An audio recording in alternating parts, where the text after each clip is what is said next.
Telangana municipal ఫలితాల లెక్క తేలుతోంది.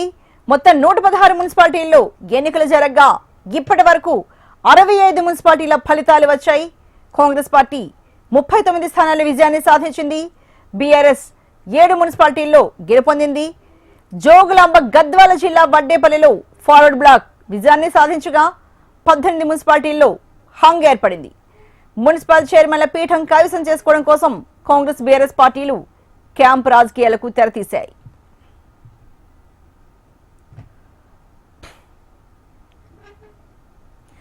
Telangana municipal ఎన్నికల ఫలితాల్లో ఎక్కడ చూసినా కాంగ్రెస్ హవా కనిపిస్తోంది. కొన్ని చోట్ల బీజేపీ బీఆర్ఎస్ పోటీ ఇస్తూ చైర్మన్ పీఠాలు కైవసం చేసుకున్నాయి. అయితే కొన్ని మున్సిపాలిటీల్లో మాత్రమే భవితవ్యం స్వతంత్రాల మీద ఆధారపడి ఉంది. దీంతో ఆయా స్థానాల్లో ప్రధాన పార్టీలు మున్సిపల్ పీఠాన్ని దక్కించుకునేందుకు ఇండిపెండెంట్లపై ఫోకస్ పెట్టాయి.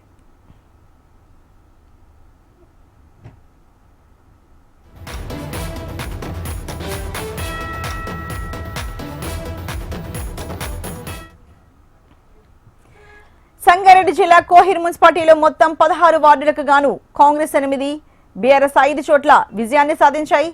బీజేపీ, ఎంఐఎం, ఇండిపెండెంట్ అభ్యర్థి ఒక్కో చోటు గెలిచారు. దీంతో కోహిర్ మున్సిపాలిటీలో ఏ పార్టీ కూడా మెజార్టీ స్థానాలను సాధించలేకపోయింది.